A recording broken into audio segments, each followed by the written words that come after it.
All right, here we go. We have R&B royalty in the building. Peace, man. Omarion, welcome to VladTV. Word up. Hey, man. Congrats on just such an epic career. Going back, how many years has it been now since you really, touched down? It would be 20 years, 2020. 20 years. Yeah. Okay. Yeah, 20 years, 2020, man. Yeah, that's Rock and Roll Hall of Fame territory that you're, You dabbling in right now. You dig. Yeah. So when it's time, for the nominations that roll around over the next 5-10 years, I can see B2K and Omarion being part of that whole. For sure. That whole lineup, man. Congrats, man. Congrats. Well, this is our first time actually doing our interview. You've been on VladTV before, but it wasn't me that actually did the interview, so this is going to be a little bit different. For sure. This is going to be the real deal here. Word so up. You were actually born in Inglewood. Yes, Inglewood, California. Inglewood always up to no good. Yeah, the homie Mac 10 says. You feel me? Yeah. I actually spent some time out in Inglewood. I used to stay out there Oh, word? I was going back and forth. I was staying on Lime Street with a friend of mine. Oh, okay. You was there. You was in there then. If you was online. Yeah, you know what I'm talking about. Yeah, you was over there. Lime Street. It wasn't really that crazy. I wouldn't say that it was there was shootouts or anything else like that. I mean, my windows got smashed in my car once, but I never really had any issues there. But right. Well, when you were growing up, how was it? Well, it's a very different place. You know what I'm saying? Especially from when I was growing up, because the gang culture was ever so prevalent. It started with cliques, and then everything developed into gangs. But Inglewood was a very special place for me. It is where I really, I guess I would say, I really got the opportunity to develop my character as a young man. Back when gang culture was, I guess, something revered, because I always looked at the gangsters and I always seen organization, you know what I mean? Like the real fly gangsters, they always had, a dope outfit, you know what I mean? Ben Davis, matching set, or, you could go and something that I used to do that I actually did in the group. I would go and get my name on my belt. You know what I'm saying? You would go to the swap meeting, you would get your name on your belt, or you would get, the 3 letters of your clique. So Inglewood was a very special place for me growing up. Word up. I seen a lot of violence, no doubt. You know what I mean? Seen a couple of things I probably wish I wouldn't have saw, but, it's a wonderful place. It's a wonderful place. Right, because Inglewood's primarily a blood neighborhood. Yep. Okay. Some you essays. talk about you seen some things that you wish you didn't see. Like, what was the worst thing that you saw? Like a crime happened, somebody gets shot. You know what I mean? That was like, whoa. So, that was like really, that was something that happened often, or that you would hear happening, or, I would be, we stayed in a 3-leveled apartment off of Hyde Park and Market, and there used to be this place between Eucalyptus and Jupiter, and right in the middle of that was this place called Kids R Us, where all the kids used to go and have parties and stuff like that, and that's where a lot of the gangsters was. So it was a lot of violence in the hood, so to speak, that was witnessed. Okay, you yourself, did you ever get mixed up in any of that? Yeah, I think that not the violent aspect of it, but just really wanting to belong. You know what I mean? Like all of my homeboys, they had cliques. All of their older brothers was in gangs, so it was kind of natural to band together. But it was like a cutoff point. It was like when the cliques went from you're in a clique and basically you just rep. You wear certain colors, you wear a certain rag. You basically, if you have problem with the other neighborhoods, then you stand up for that. So that's how I always looked at it. I looked at it as, this is how you earn respect. So I dealt with it in that aspect. And shout out to my best friend Anthony Martinez, aka BD, who you know, is serving life. He comes from Inglewood, you know what I mean. So a lot of my friends didn't necessarily get the opportunity to make it out, but yeah, Inglewood's a very special place to me. Yeah. So here you are growing up in this neighborhood, and you have a younger brother. Yes. Orion. Uh-huh. Any other siblings? Yep, I have 2 sisters, and on my dad's side, I have a brother and 2 sisters. I have a big family. Okay. At what point did you decide, I kind of want to do entertainment? Because you started doing commercials fairly early? Yeah, really early on. If we talking origins, the first time I had my dance recital was at 3. My mom was a young mother. She had me at 16. So, kids raising kids.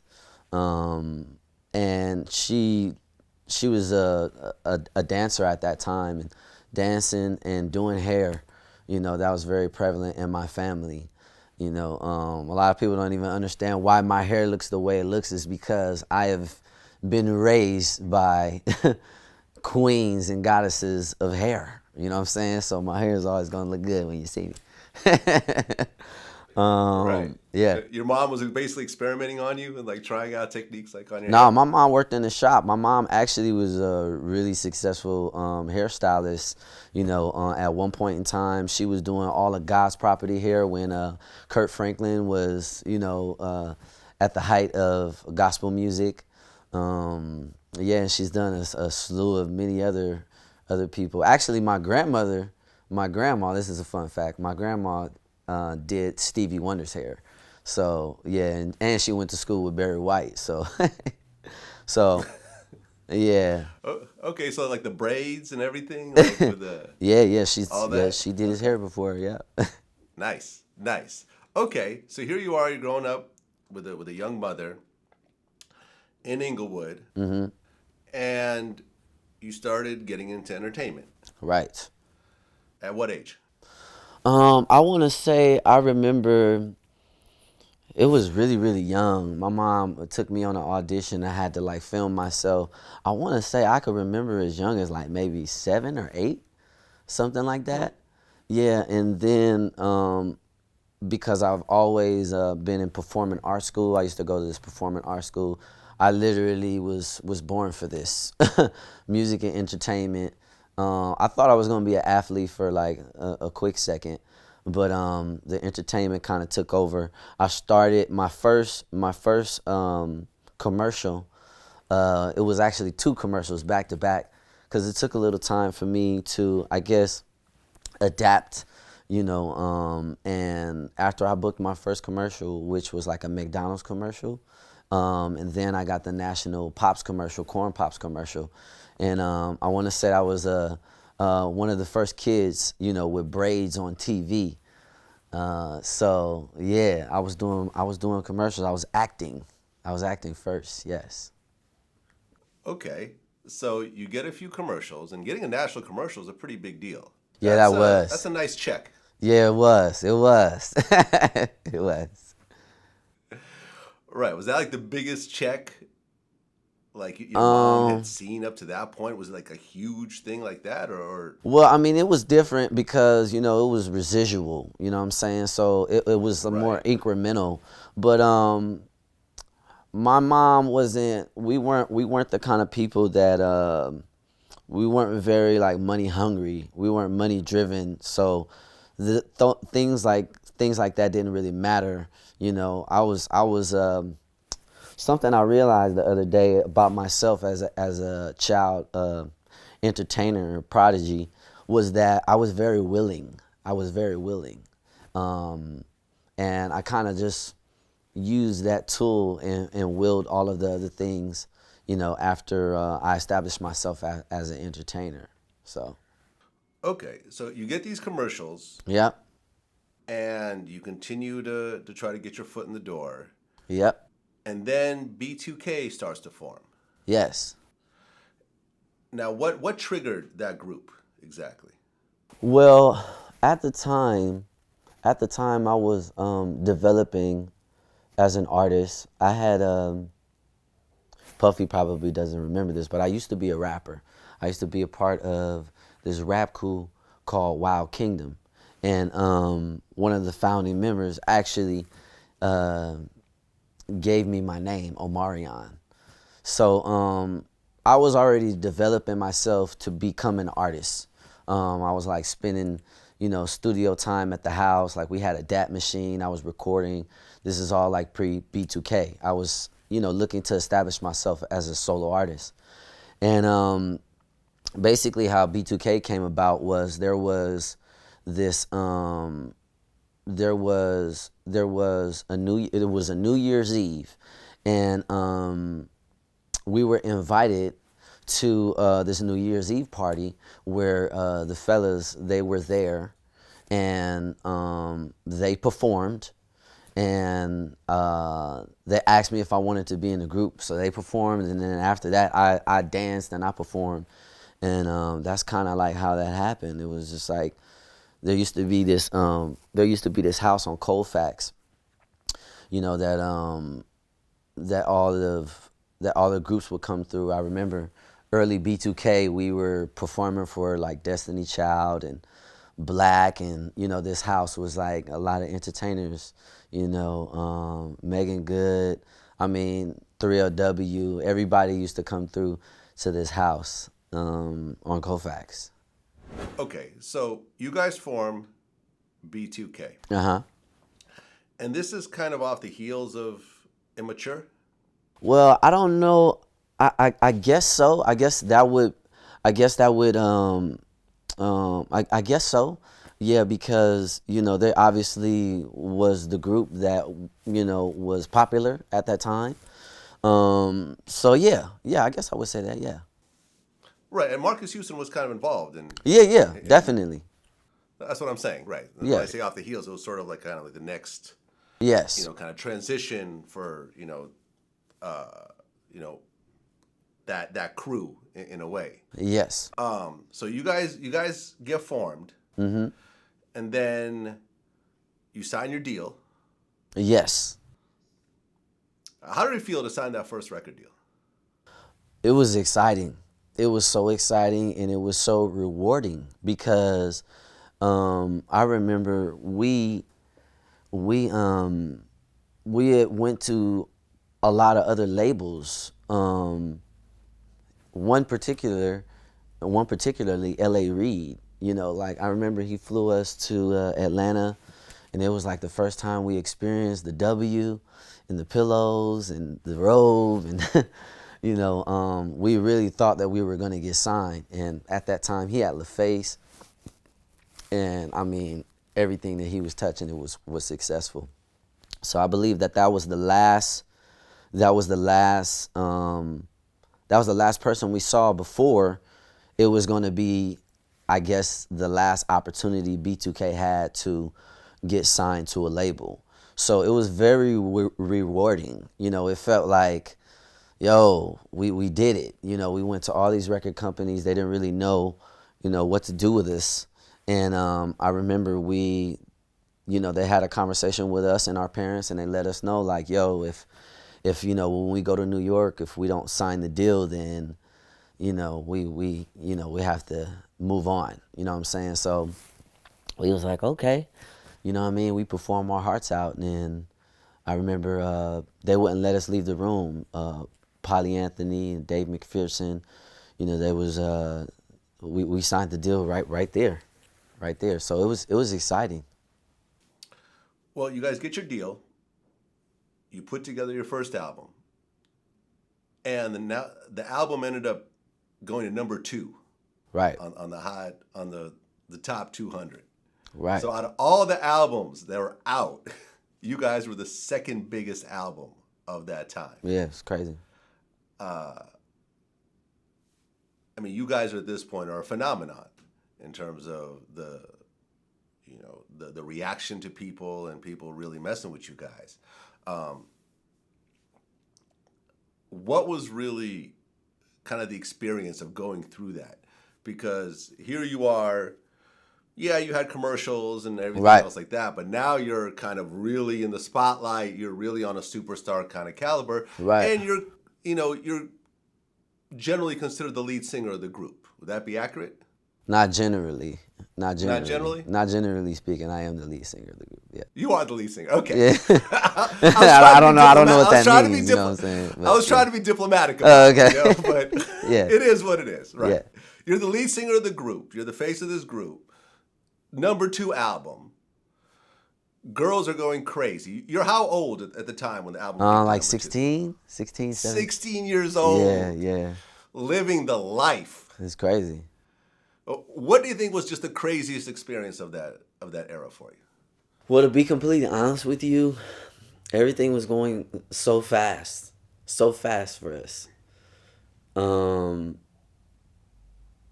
If I could say, it was just very exciting, and it was very natural and normal for us because, you know, we strive, we trained, we spent a lot of time together really perfecting our act.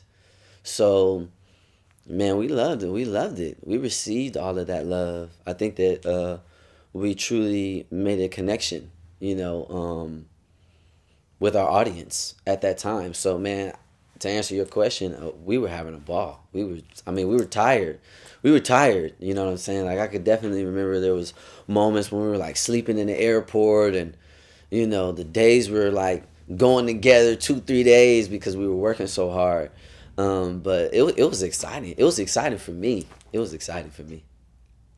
Well, you have your debut album, which does great. Right. And then you guys put out Pandemonium. Mm-hmm. Which, for me, had, like, what I felt were your best songs. Word up. Like, Bump Bump Bump became the biggest song for B2K. Yes. Girlfriend, I thought was your best song. Word up. Just in my opinion. Yeah, for sure. And what's interesting is that both of those songs are produced by the same guy. Yes.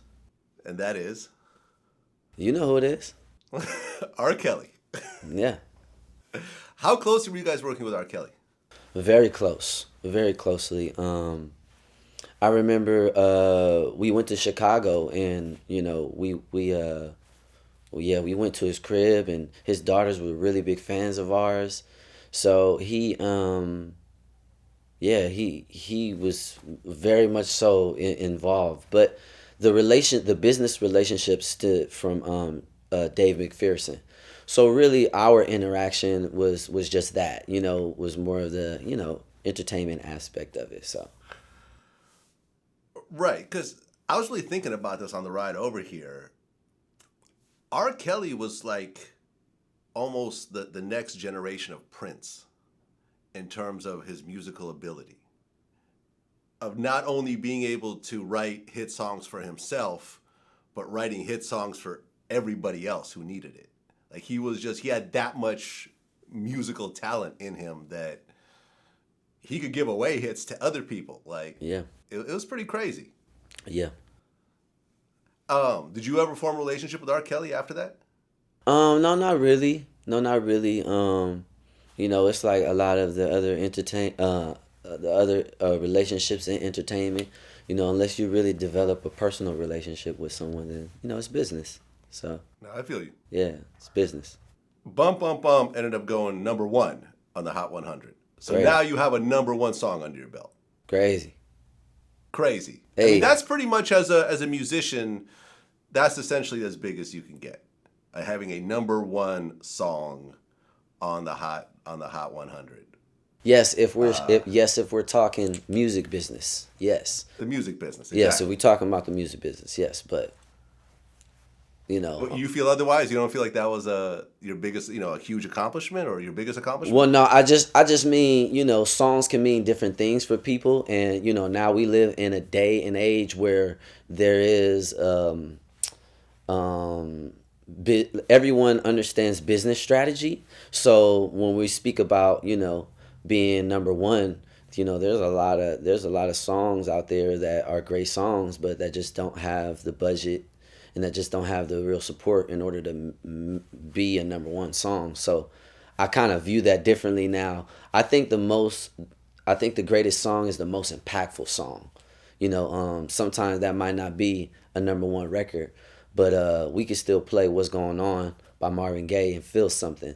So to me, and maybe I feel that way because I've had number one records, and I've seen people that really don't, or well, let me say not that they don't, is they understand a type of formula in order to have a number one song.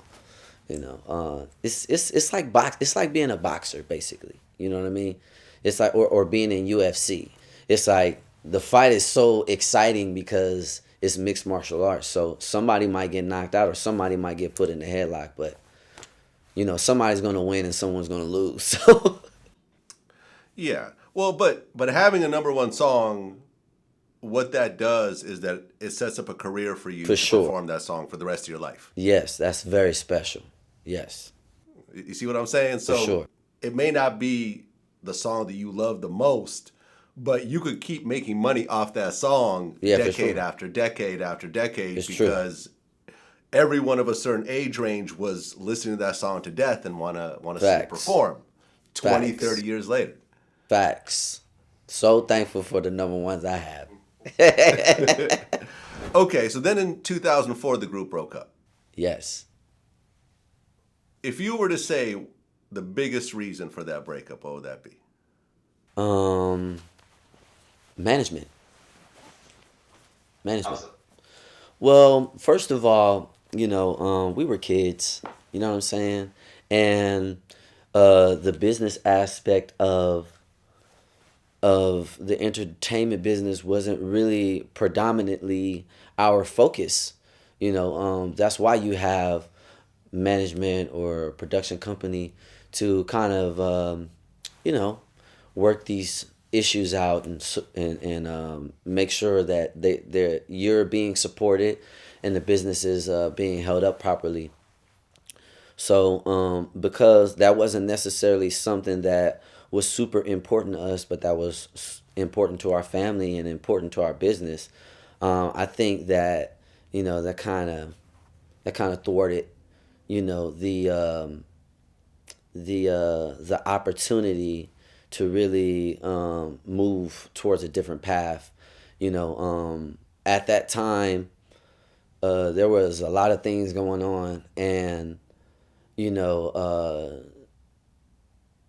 it was kind of unfortunate, but I would say that the management separated us, and I actually remember it, because, and not to fast forward into the Millennium Tour, but one of the things that a lot of the fans were saying, was like, I waited 15 years for this, and it never really dawned on me as a solo artist, moving forward within my own space creatively, that we were kind of pulled apart. And that's why someone, I guess, would say that, or that's why someone could feel like they've waited for so long. You know what I mean? So yeah, I would completely blame it on, the management at the time. Well, boy bands are notorious for getting ripped off. Yeah. Like, I remember I interviewed Ricky Bell from New Edition, and he kind of broke down the whole story about how they had the number one song and went on this whole huge tour, and they got home, and there was a check for $3.57 Crazy. for each member. Crazy. I don't know if this is the first tour or the second tour, the first time or second album, but you guys go on this huge tour, and you come home, and you get issued a check for $1.87. Yeah, That was the first album? that was the first album.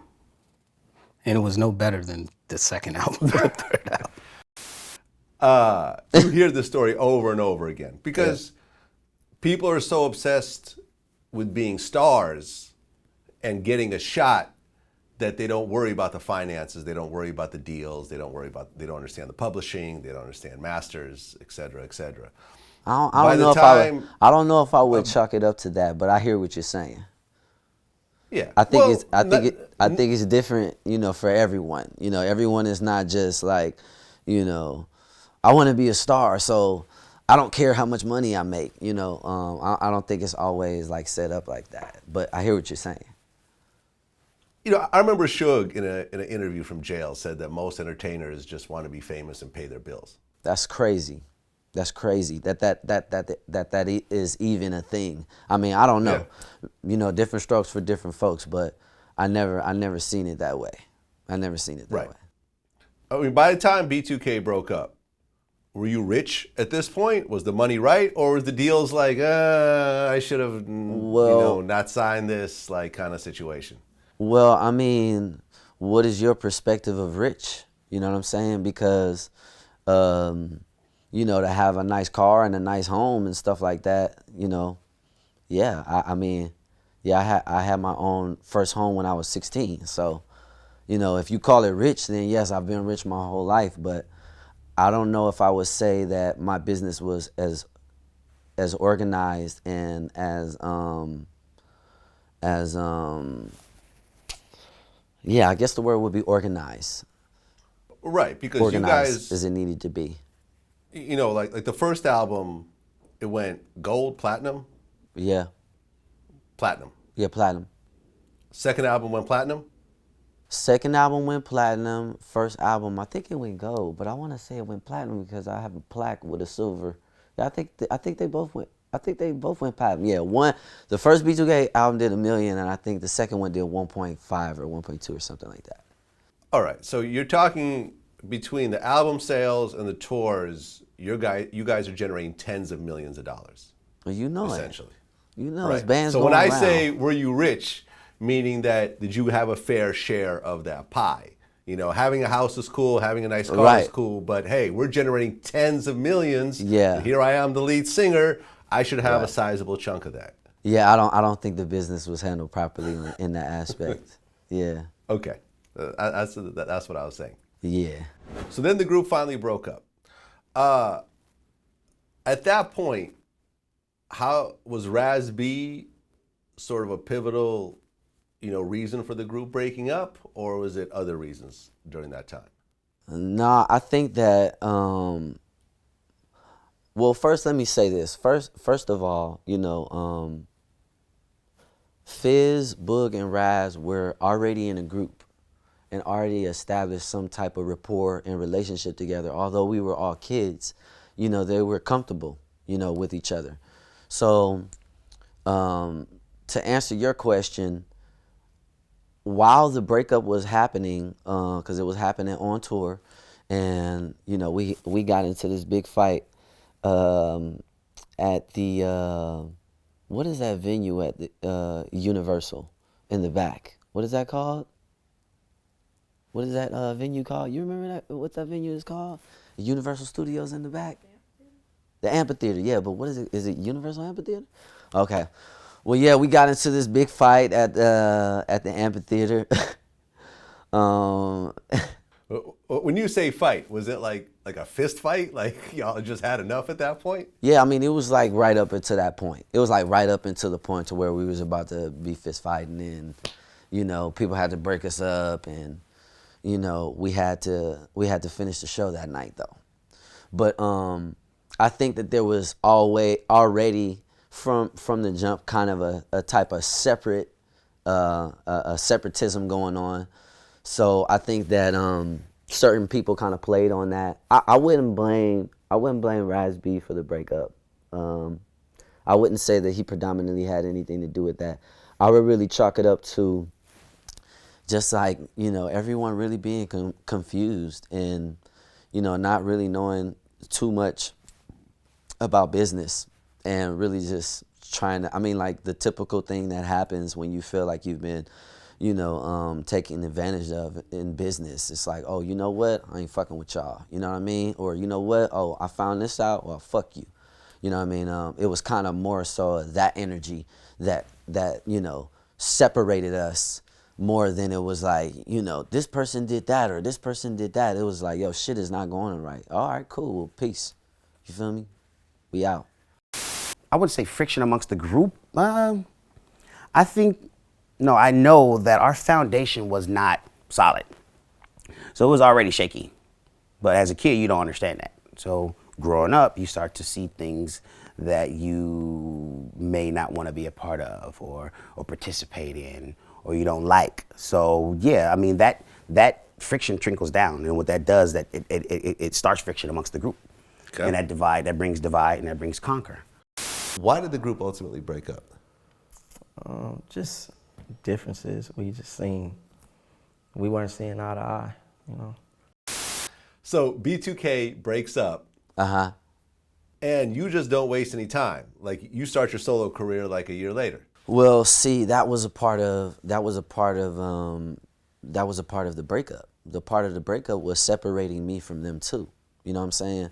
And at the time, I didn't really view it that way. I didn't see it that way because on tour, you know, they were kind of preparing to do some things on their own, and I wasn't a part of that. You know, so the management, you know, was like, we taking O. And I'm like, what? What's good? What's going on? And then it became kind of like me versus them. Okay. So you end up going solo Yes. in 2005, I guess? Nah, it was earlier. 2004? Something like that? Yeah. I want to say, I think O was out earlier than that, but I want to say like 2003. Yeah, I think in my notes it says O came out in 2005. Okay. So Okay. that means it was that, a long time ago. I mean, you were recording the album and, you know, putting it together. Usually takes I mean, about a year or so. I mean, we're skipping over a lot of little few things that happened because, you know, the boys, they went on the radio and, you know, I remember it was like a Big Boy interview or something like that. It was an interview and I was at the studio and, you know, they had some things to say about me I was like, oh, this is whack, you know what I'm saying? And that kind of prompted me to, you know, turn up the heat a little bit on my solo career. Well, you drop O, Yeah. and it debuts at #1. Man. How does that feel? Because sometimes you have lead singers, other singers in a group. They try to do a solo career and it just does not work out. People want the group. People, for whatever reason, they want the group together. Right. But you went out and dropped a solo album and it hit #1 on the charts. How did that feel to go off on your own and actually achieve that? It felt good. It felt appropriate for the focus and the time that I put in. Yeah, it felt good. But interestingly, you know, at that time in my life, you know, as a young man, as a young entertainer, stuff like that, this might sound crazy, but stuff like that, it almost didn't mean anything to me. It almost was like, oh, okay, this is great. You know, we got a #1 album, all right, what's next?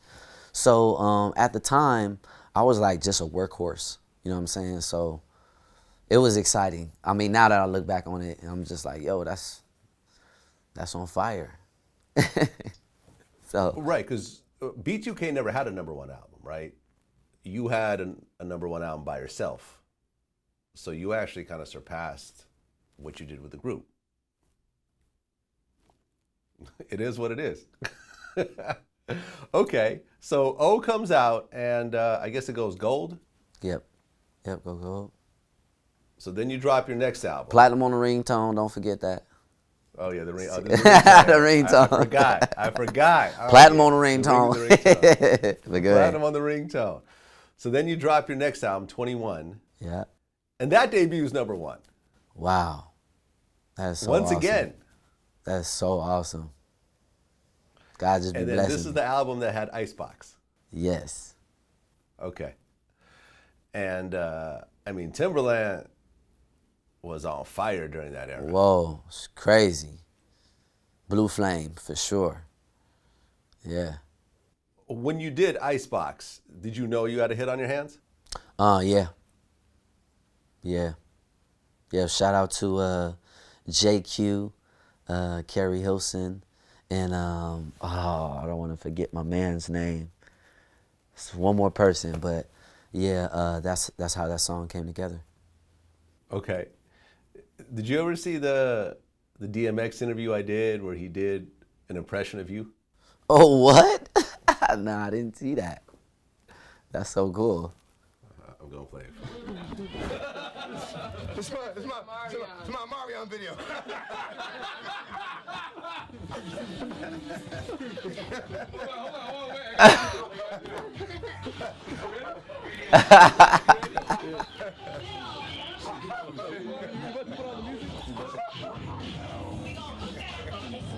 Hey. What?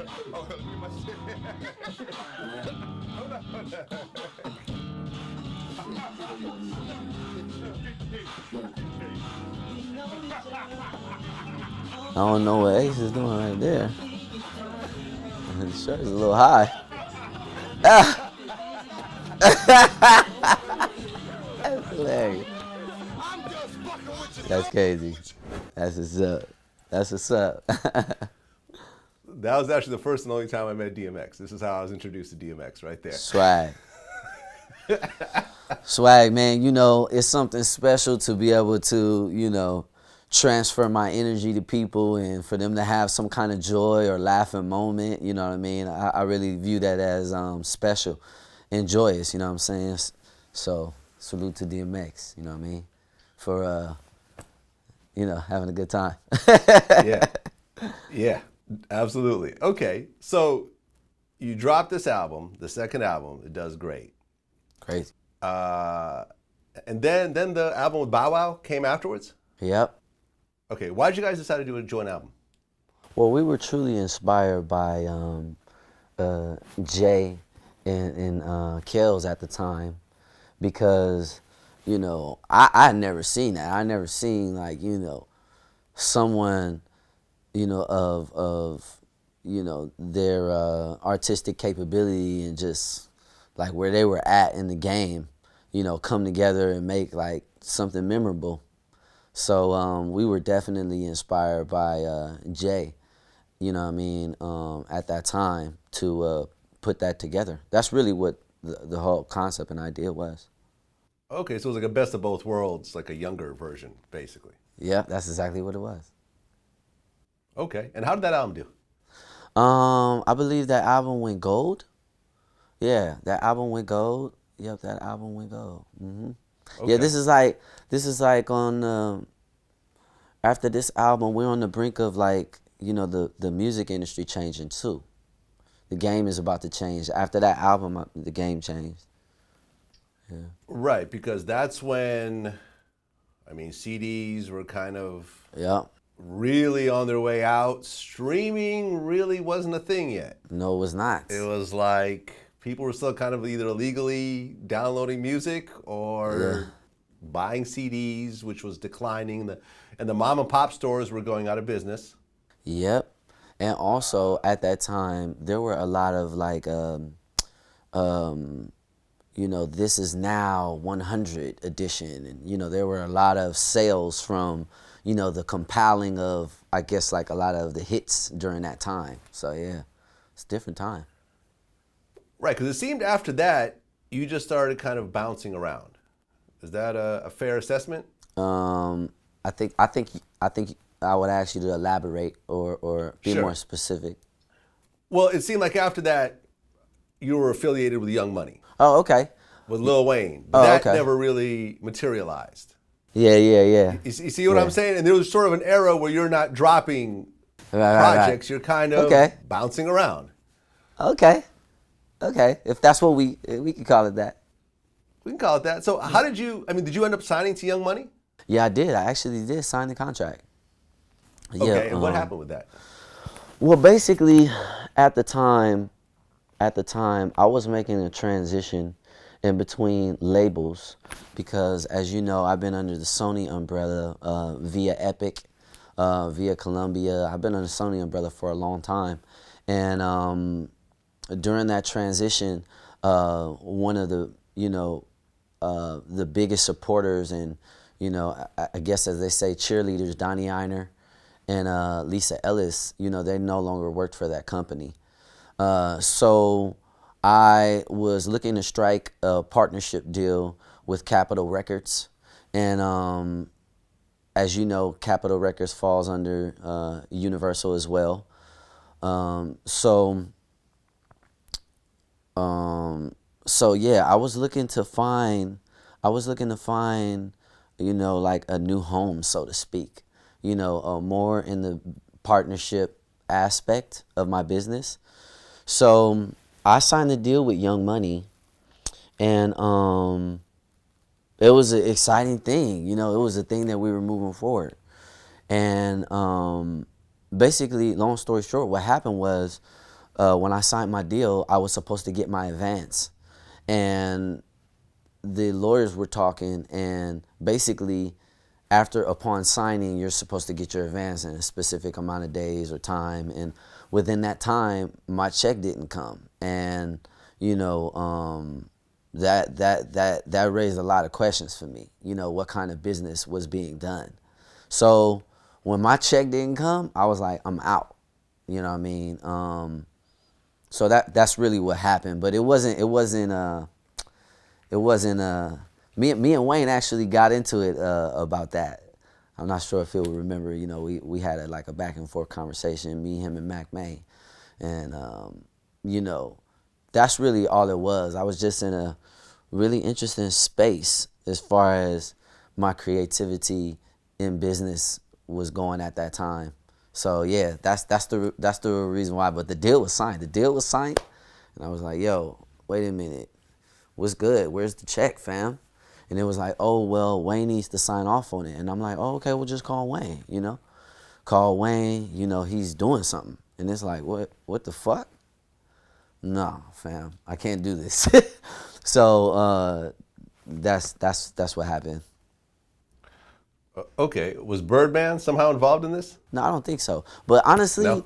What do you expect? It wasn't Wayne's fault. Wayne was, doing whatever he was doing as an artist. You know what I'm saying? So, even though he was in charge of his business and he had, I'm an artist. You know what I'm saying? So there is a time, for things. And unfortunately, he just didn't have the time at that time. So it was, I respect, but, I'm going to do my thing. So that's what ended up happening. Right, because Drake and Nicki were over there during that time also, so that was probably eating and up a lot of Tyga. attention. And Tyga, yeah. You know what I'm saying? Yeah, it was a lot of us. It was a lot of us. But I don't even know that it was a super attention driven thing. You know what I'm saying? Like Wayne wasn't like Wayne in my if I could go back and remember in my mind, Wayne wasn't like a boss. Some people kind of get that that term, confused with like, I work for you. You know what I'm saying? Wayne wasn't like that. Wayne was like, he was an artist. It was like a haven for creative artists. Like Young Money. That's what Young Money was.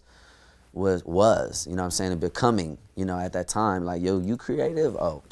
We're going to make songs. So that's one of the reasons why, I went down to Miami, spent a lot of time with Wayne. And that was one of the reasons why I was so excited. And we cut a song and we did songs. So yeah, that was Wayne's personality. He wasn't like, you need to do this or he was very like, you could talk to him, you know what I'm saying? Very creative.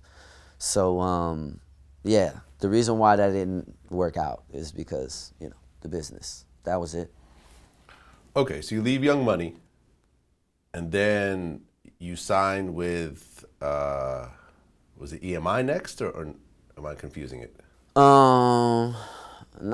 Yeah, it was, yes, EMI. Yes. Okay. Yes. Got it. So then you drop Illusion Yes. as the next project? Yep. Okay. And that project, it didn't do the type of numbers that your previous projects did. Yes. Okay. Yes. And you're how old at this time? This was after 21, 25, 26, something like that. Okay. So Somewhere. how did it feel to have this run where you're platinum, number one? Here you are at 25, you're a mature artist, Right. You've learned, you've crafted your skill, you've built up a fan base, and you're not getting these huge numbers anymore. Right. How did that affect you, and how did you look at it at that time? Well, I didn't really view it as it being I guess the record industry standard as what would be, I guess, like lesser than my other projects. I've never really viewed my creative art like that. I guess it was my lesson to really understand and learn more about the music business and more about the transitions and the things that were going on in reference to, you know, certain records that were getting supported and versus other records that weren't getting supported. You know, this was like my growing up time. You know what I mean? In business, you know. But I would like to say, you know, that's like one of my favorite personal albums. You know what I'm saying? Yeah. So it didn't feel no kind of way. I felt like I felt for like all of the projects. You know what I'm saying? Like, well, I'm gonna just keep working. You know, oh, okay. There's some opportunity right here to become better. There's some opportunity right here. Successes and failures are a part of living. You know what I'm saying? So. Well, right. And along the way, you're not just doing music. Yeah, for sure. You're doing movies. Yeah, for sure. You're a host on, you know, America's Best Dance Crew. Doing TV series, hopping on TV, little TV here, there. Yes, sir. Do you think that all the TV and movie stuff kind of switched your focus away from music? I don't think so. I think that they have always gone hand in hand. But I think that just at different moments, you know, certain things it took a little bit more precedent, you know, or I feel you. I was, you know, more present in acting at the time, and I wasn't really working with, you know, any other producers or anything. So yeah. So you end up signing with Maybach in Yes. 2012. Yes. You were on Self-Made Volume 2. Yes. And then you put out an EP, Care Package. And that was through Maybach also? No, that was on my own. I just put that out. But yeah, I was a part of Maybach Music during that time. But it wasn't like Okay. they put it out or anything. You know what I mean? Okay. Did you eventually leave Maybach, or are you still technically on that label? Yeah. No. I have my own company, OWW, Omarion Worldwide. So yeah, you're looking at the owner. Okay. At what point did you become completely independent? Like over the last few years. Over the last couple of years, I have taken time to just restructure my business and what I'm actually doing music for. Because when you put out Supposed to Be, Right. that was that on Maybach? I guess technically, yeah, you can say that, but it was Atlantic. So it's Atlantic / Maybach. So yeah. I mean, Atlantic probably would, whoever would want to take the credit for it. It's my damn song, but yeah. Right. Because that ended up being your biggest song in a while, and that was a huge smash. Yeah, three times right now. Three times platinum. Yeah. And that had Chris Brown and Jhené Aiko on it. Yes. Right. And Jhené Aiko has a child with your brother? Yeah. Okay, so this was sort of a family kind of thing that's had. Yeah, this is family. When you put together Supposed to Be, did you know you had something big on your hands, or was it just just another song, let's keep going to the next one? Well, yes, I knew what I had, but I don't think everyone else understood, particularly the label. At that time, you know, I didn't have no support. That song was out for 6 months before it blew up, or before it, you know, had time to age and mature and become the song that it is today. So then, somewhere in the middle of that time, I'm kind of jumping around a little bit. Yeah. You decided to join reality TV. Yes. Somewhere around that time. Yeah, well, actually, it was in, I dropped Supposed to Be, and I wasn't really getting a lot of support from the label, and I was approached with an opportunity because they hadn't brought Love and Hip Hop to LA yet. So, yeah, I got an opportunity to, amplify the brand through the TV, through Love and Hip Hop. So yeah.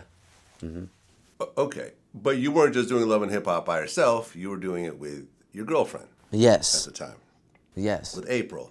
Yes. I mean, were you a little worried getting into it? Well, I did have, some reservations about it, only because, in the industry, perception is everything. Yeah. And of course, like seeing what, the brand represented, I was like, man, I don't know about that. Me and Baby talked about that early on, because I was like, I don't know, like the people don't represent themselves, you know what I'm saying? But I really felt like, after sitting down and really like talking to, my better half about it, and, everything that I've gone through as an entertainer, and, the type of progression, that I want to have in the industry, I think it takes something like this, because truth be told, I was born in the analog age. A lot of the kids that come up now come up in the internet. They didn't have to do the footwork I did. Right. I went reel to reels. You feel me? Yeah. Yeah. It's the digital age now. So I think that this was, because I've kept my life private, but that's because I was taught to. Yeah. I had media training, and I was taught to articulate. That's foreign to a lot of entertainers now. Right. So I felt like this would be a great opportunity, not only for me to, curate, my life, but for people to get insight and to have their own opinion on it, like they do every damn thing else. And you guys had a serious relationship. Yes. And your first child with her was born like after the first season, or what's the timeline? Yeah, I think it was during the first season.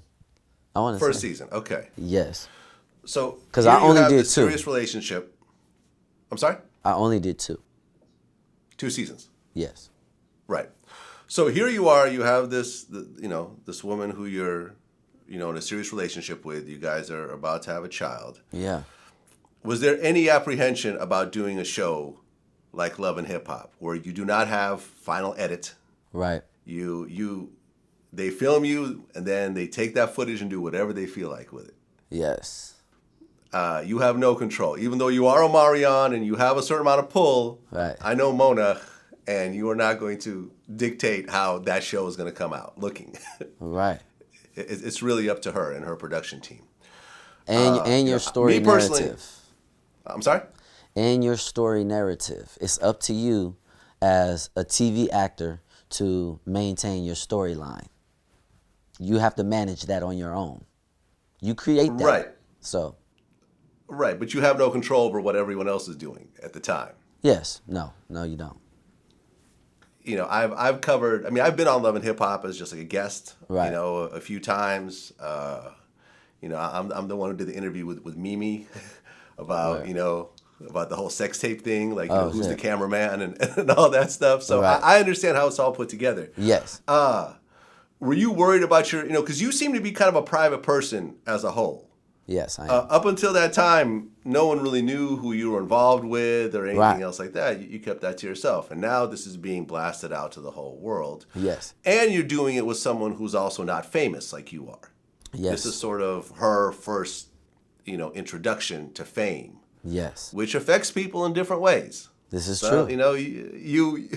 you think you're ready for it, but you're really not ready for it. Yes.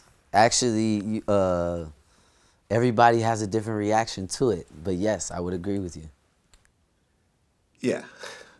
So you guys start doing this show, Mm-hmm. and how does the show start affecting your actual relationship? Well, let me say first, initially, the reason why I decided to be on Love and Hip Hop. Number one, because I am a private person, I felt like it was a good opportunity and a nice, I wouldn't say nice platform, but, a good platform for me to be able to introduce people into my world a little bit. And also, like I said, the record company at the time was not supporting the record. So I needed some level of visibility in order to sell Post to Be. So that was the sentiment behind being on Love and Hip Hop. It always was, to promote my music and to just let people in on who I am as an entertainer, because you know not everyone that entertains start as young as I did. So essentially, I grew up in front of people's eyes. You know what I'm saying? So this was another piece. This was another part of that. Right, and Fizz is also on the show. Yes. At the time, and I remember your first scene was you and him, I think, hanging out in a barbershop or something like that. Yeah. You know, kicking it and so forth. Yeah. Yeah, it seems like you and Omarion are close. Yeah, that's my boy. And what about the other members of the And group? Book, yeah, me and him are real close too. So you do the show for 2 seasons. Mm-hmm. You and Apryl end up having 2 children together. Yes. Beautiful children. Beautiful kids, by the way. Thank you. Beautiful kids, man. Thank you. Absolutely. Congratulations on that. Thank you. But at one point, you guys ended up breaking up. Yes. Could you say, if you were to pinpoint one reason for the breakup? Because there's obviously a lot of reasons, but if you would say the one reason for the breakup, what would you say that would be?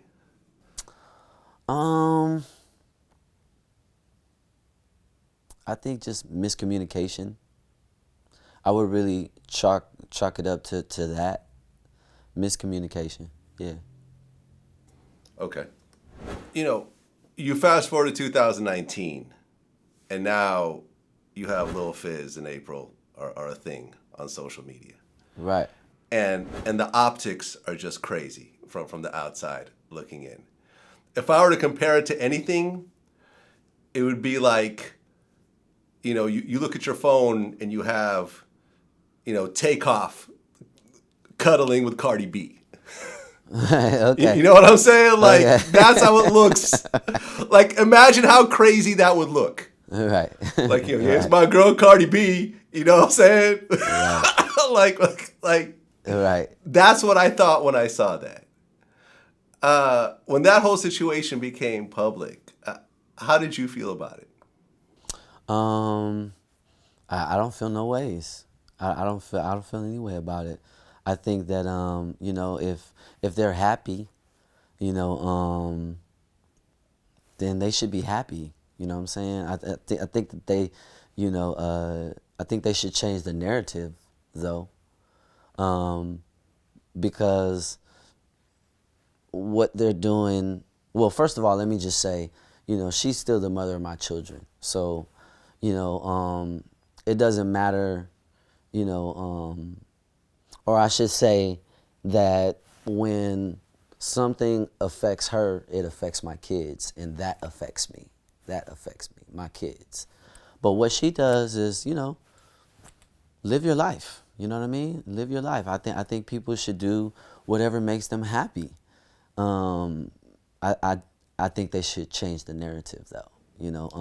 Because if it's their so-called happiness, then I shouldn't be a part of that. So. Right. When the video came out of him, like the somewhat explicit video of both of them came out, did you just sort of shake your head like? I don't know. I haven't seen it. You haven't seen it? No, I haven't seen it. Do you know the video I'm referring to? No. The video of him like playing with her butt. Like, Oh, okay. I guess Is that's what what it couples do. Yep. Well, and then I remember there was a post that he did on, I think, Instagram where he goes like, wait, I've been waiting my turn or something like that. Right. Man. I mean, do you see how crazy this looks from the outside looking in? For sure. Yeah. No, I completely understand. I understand. Okay. Well, Fizz said that the two of you just have a working relationship. Is that a fair assessment? I guess so. Yes. Yes, we do. Yes, we do. Okay. Yes. I mean, would you say that you guys are friends? Well, this is what I would say. What I would say is that what we established as kids, the B2K brand coming back in, 15 years later and coming back, this year to have the biggest tour, one of the biggest tours of the year, there's nothing that can touch that. That's history in itself. Now, if we're like just speaking personally, I don't think that those things, I don't think that matters. I don't think it matters. You know what I'm saying? We were able to really give the fans what they wanted for so many years. And I think that is like, that's what's up right there. You know what I mean? Before you guys decide to do the tour, Raz-B for years is just sort of a loose cannon. Okay. I've interviewed Raz-B before. I don't know if you saw the interview or not. But there was the whole Chris Stokes allegations. And then years later, you come forward with some pretty serious accusations about Chris Stokes. And then just a bunch of just crazy behavior. Like he almost loses his thumb at one point. He's in China. Yeah. And it's just like really just a very... Someone that seems to be struggling with mental issues is what it appears to me from the outside looking in. Yes. As you're going about your life and doing this, and this guy who's connected to you is doing all this crazy stuff on the internet, how are you reacting to it? I mean, there was definitely moments where I was just really pissed off. I was like so upset, you know what I'm saying? But now in my maturity and really understanding, you know, where he's at, I understand more. I understand better. So, yeah, I kind of let all that stuff go. Okay. With the Chris Stokes allegations, Yes.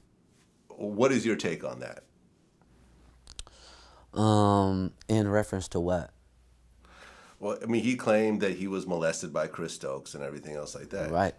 Which It's always been denied by all the other parties involved. There was never any proof, but he kept saying it over and over again. Yeah. Yeah, I definitely think something happened to him. You know, I You can't, think, I don't know what happened to him, but I think something happened to him. okay, Yeah. between him and Chris, or him and other people? I don't know. You know what I mean? I don't think that it's I don't think it's for me to really, you know, say whether or not, you know, anything happened. I didn't see anything happen, you know. So I don't know. You know, I can't speak facts. That's what I like to speak on. So I like to speak facts. So I don't know, but I feel like, you know, the way that he responds to certain things, something traumatic has definitely happened. So. What was your relationship with Chris Stokes like? Well, he another part of the piece is that at the time he was married to my play auntie, and that was the real connection there. And I have nothing to say. I have nothing to say about him. Okay. Well, all this happens. He kind of, it seems like Raz-B kind of stabilizes at one point, because by the time I interviewed him, it seems like he was kind of okay. Okay. And then that led into the whole B2K reunion tour. Yes. So you guys put this thing together, and it's huge. Like, people have been waiting 15 years, sold out shows everywhere. Right. How did it feel to finally get that tour back together? It was some work. It was some work. It was some work. Because, you know, it's been that long, and we really didn't have that much time. Like, we literally had like maybe a month and a half of rehearsal. But to see it actualize itself and to really remember the impression and the relationship, you know, with the fans that's still just been waiting to be, you know, revived over those many years, that was like the best part of it. So that aspect of it was amazing, because, you know, we got to really feel the energy of the people. So it was like, it was good. It was good. It was a lot of hard work. That's what I'll say. But it was good. It was very successful, wildly successful.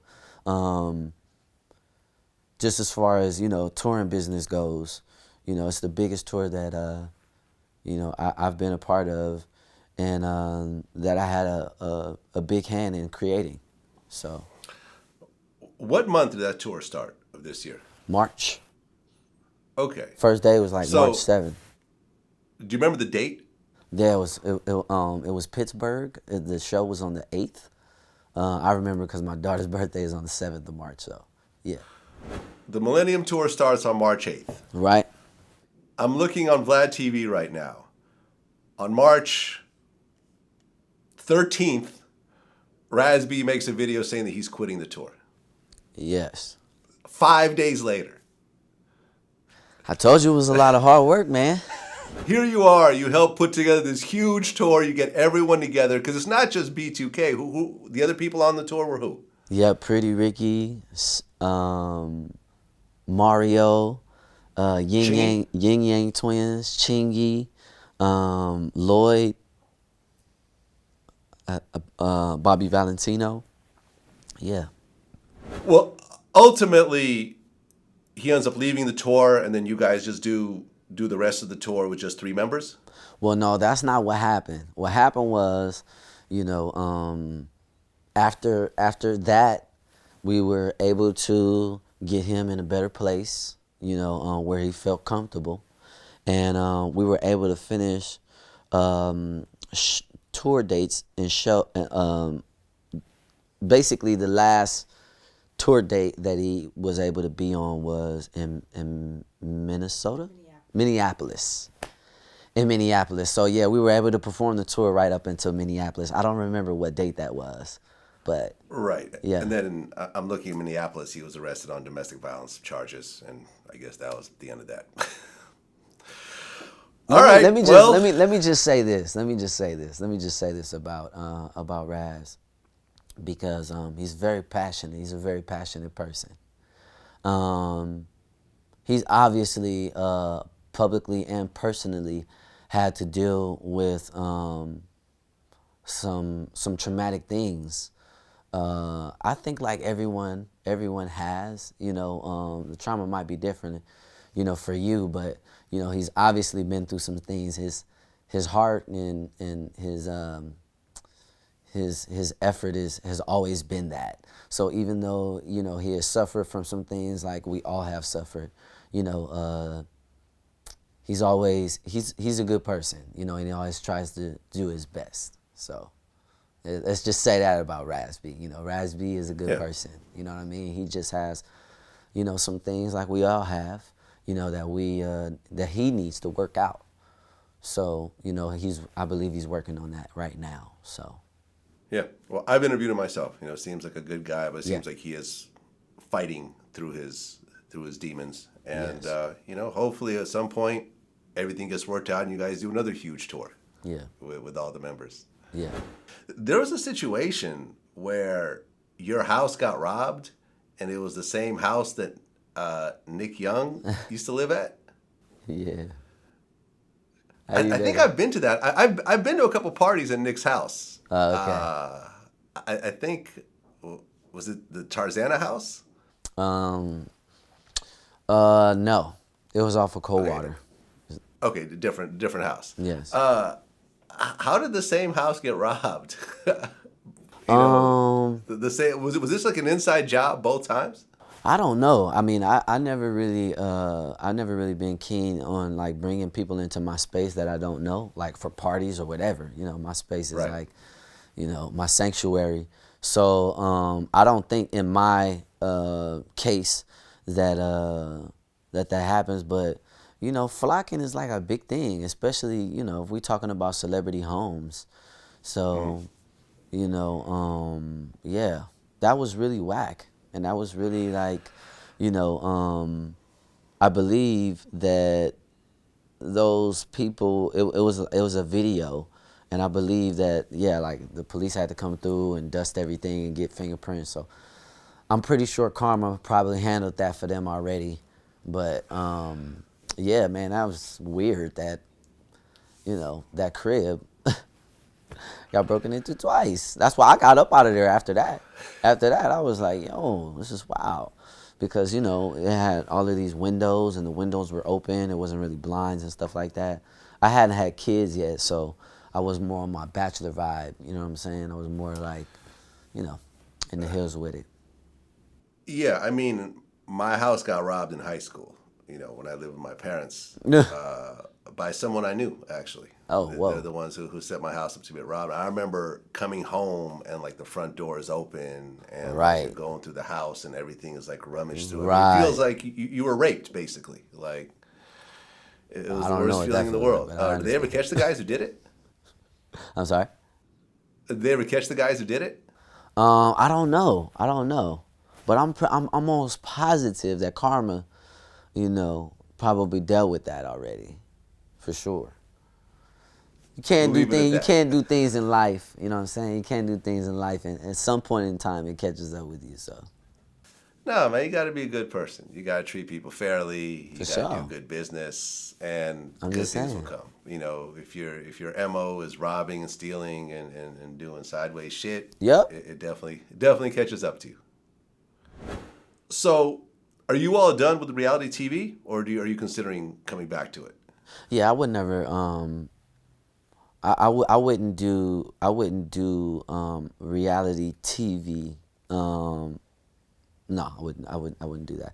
Because I was just thinking like, well, if I had the opportunity to format it, and I had my own show, then maybe I would be interested in that. But as far as any love and hip hop, any TV, any scripted reality, I'm not really interested in.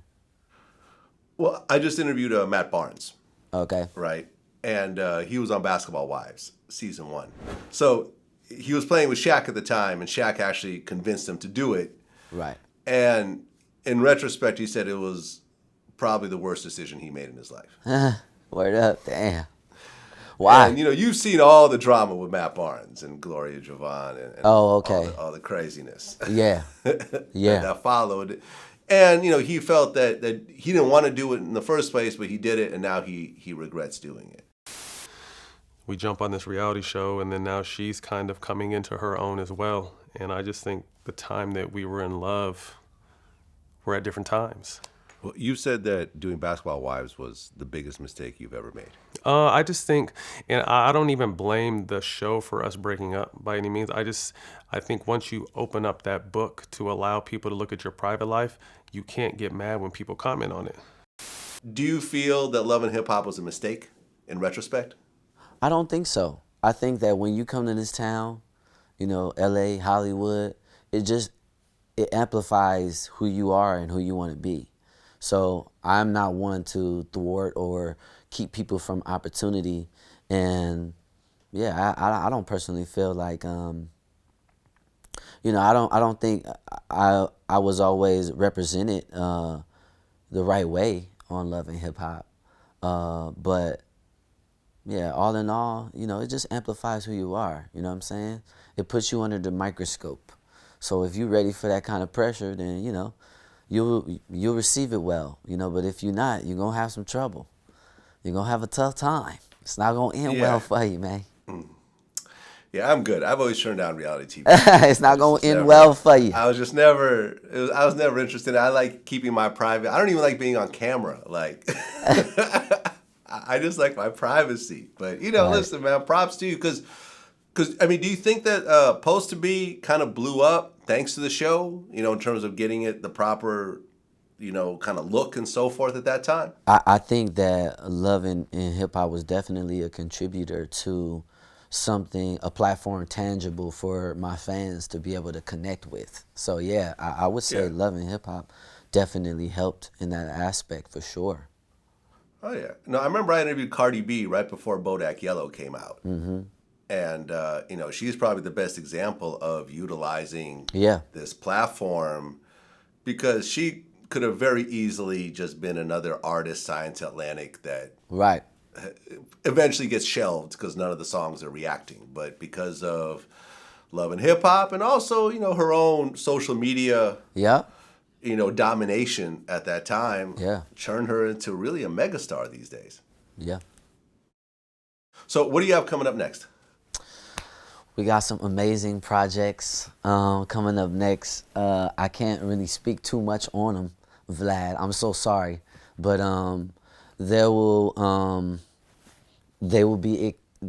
they're exciting. I don't want to say too much. All I will say is just get ready and be on the lookout. Be on the lookout. Be on the lookout for some great Okay. things. Be on the lookout for Is some this great things. music, movies, TV? All of You the give above. All of the above. All the above. All of the above. I really I'm so grateful for the fans supporting the Millennium Tour. You know, there will be many more tours, you know what I'm saying, to come in the future. And yeah, it's got some exciting things down the pipeline for sure. Right, because you had an album called Reasons, which I guess never came out. Yes, during the transition of Maybach Music no longer being under the umbrella of Atlantic, I decided, you know, it was time for me to, you know, do my own thing. So, Okay. so that's what we're doing. Yeah. And that's Omarion Worldwide, OWW. Yes, sir. OWW. Yeah, Right. I mean, you know, from music to clothes to, you know, dancing. You know, I'm definitely gonna have a dance studio soon.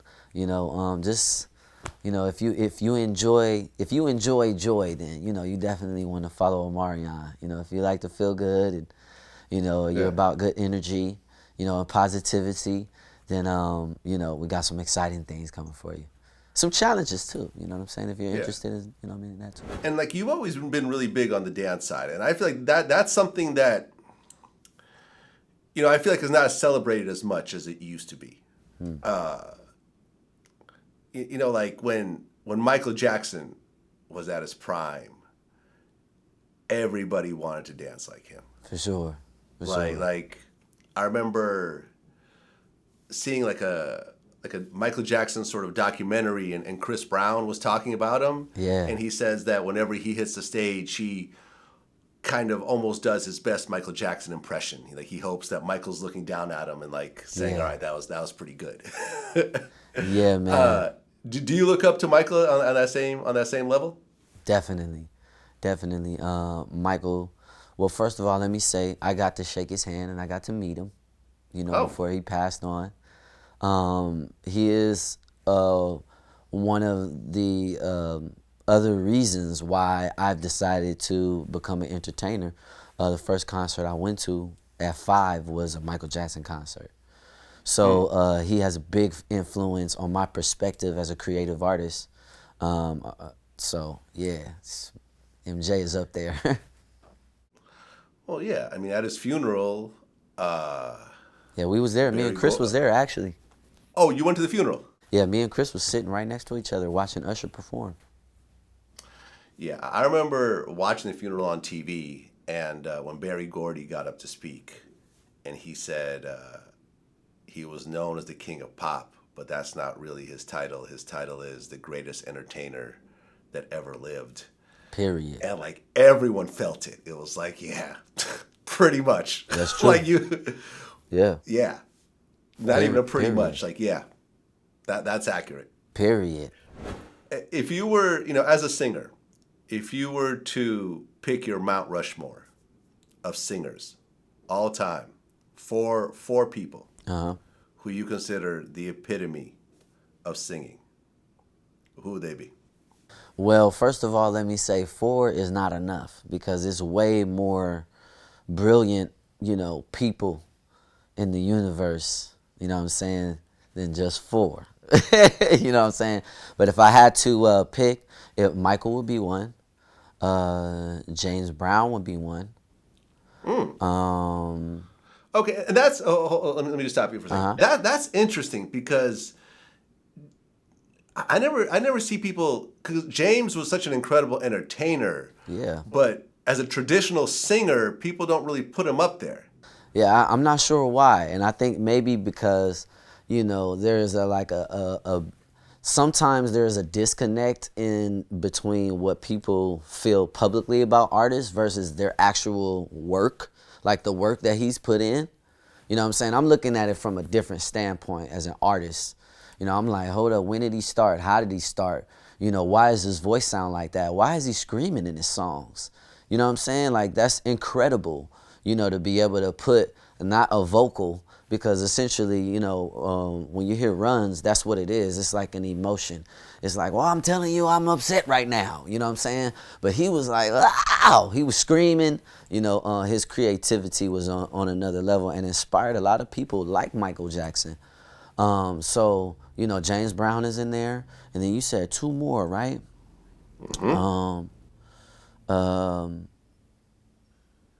You said Mount Rushmore. Okay, we would have to put Aretha Franklin up there. Okay. Okay. And then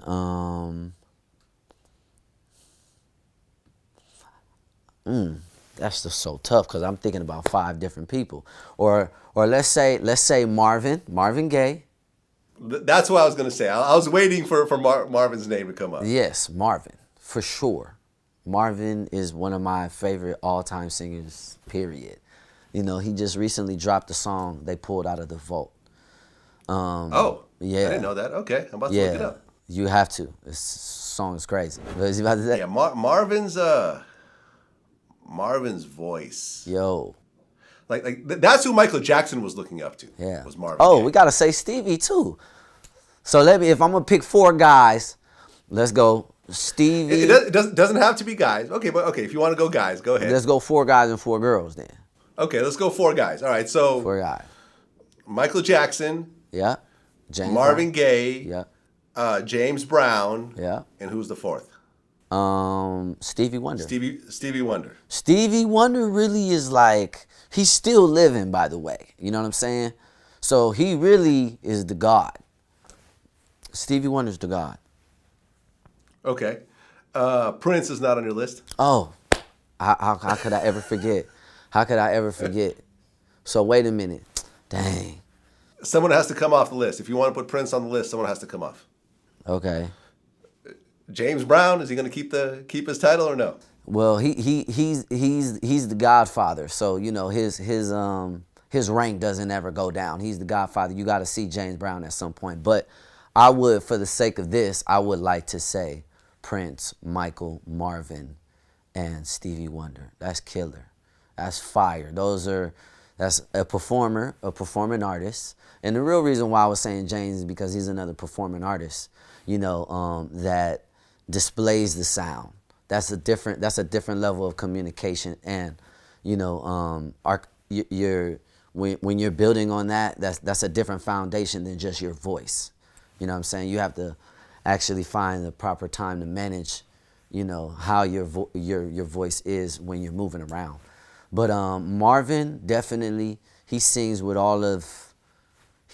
the ghosts. You know what I'm saying? Like every time I hear him, I feel like, who are you singing to? You know what I'm saying? It's amazing voice. And then Stevie, you know, the God who's still living to this day. The living God. Ray Charles didn't make the list. Yeah, OG, definitely OG. Definitely triple OG. Some of the triple OGs, you know, is different because I didn't really, you know, grow up with their time. I didn't connect with their time, so it's a little bit difficult but he is a legend. He is a legend. Yeah, I mean Sam Cooke is on that list as well. Come on. You know, and then you know you could go on the rock side, the Freddie Mercurys, the David Bowies, the Mick Jaggers. Yeah. Well, okay, let's go to the female side. Word. We're gonna definitely say Aretha Franklin. Aretha Franklin is one. Okay. We're gonna say Whitney Houston. I was waiting for that one. Okay, yeah, we gotta have Whitney in there. And then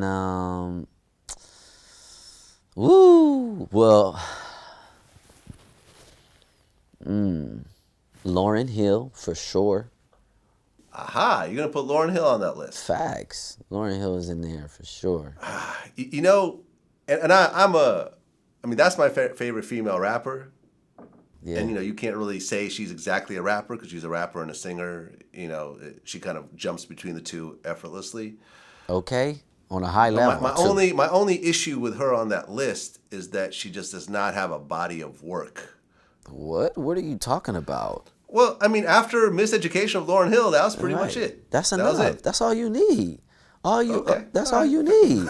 6 Grammys and 1 body of work. That could be. No, I got you. No, it was a hell of an album. It was a hell of an album. Yeah. You know, You also didn't mention Bob Marley on your male list. I did. Oh man, see, I told you 4 is not enough. 4 is not enough. 4 is not enough. Dang.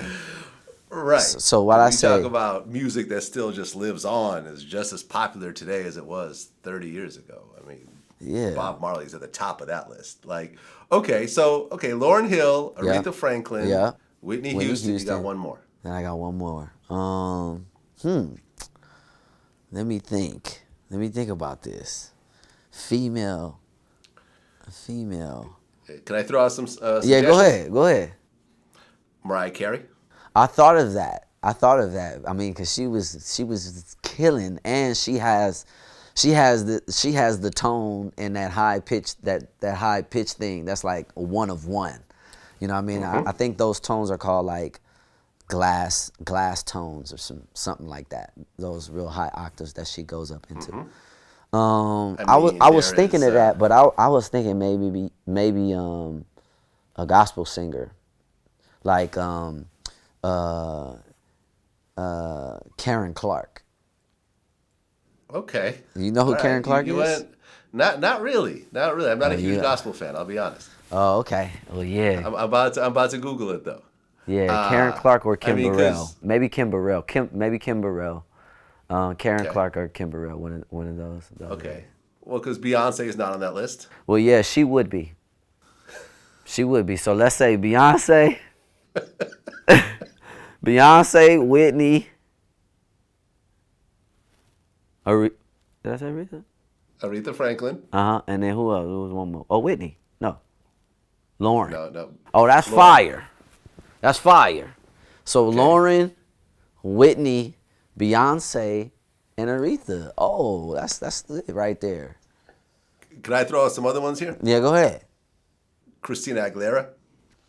I could see how that would be someone's choice. Amazing voice. Yeah. But not particularly my favorite. Well, she has such a powerful voice, though. Like, Come I on feel like now. her voice, in terms of just sheer power, kind of is a step above everyone else's to a certain degree. You know, Well, it's a singing style. You Yeah. know, Beyonce can do that too. She just doesn't sing in that style. I feel you. Yeah. Celine Dion is on a lot of people's lists. Lit. Come on now. You know she's lit. Yeah. But I like that list. Lauryn Hill, Aretha Franklin, Whitney Houston, and who's the last one? Aretha, right? Wait, Oh, wait a Aretha minute. Franklin, Yeah. Whitney Houston, Lauryn Hill, Beyonce. and Beyonce. Yes, that's Okay. called a soul list right there. All them Yeah. women right there, they gonna sing to your soul. Yeah. Dig it. I dig it. Well, listen, Omarion, I'm glad we finally got to make this happen, Thank you. man. Thank you. Just congrats on to be able to continue to do what you love decade after Word up. decade. This is a very this is a very business that's very right now. Yeah. You know what I'm saying? It's all about how long, when did he have his last hit? Yeah. Is he hot right now? Is he going viral right now? But the fact that you've actually been able to take the talent that you have and parlay it year after year, and to go and kind of pivot in other areas, TV, movies, and so forth, I just think is just incredible, man. Thank you, man. Thank you, man. I'm gonna continue. Yeah, seems like it. Yeah, for seems sure. like it. Until next time, man. Thanks, Peace. Vlad. Yes, sir.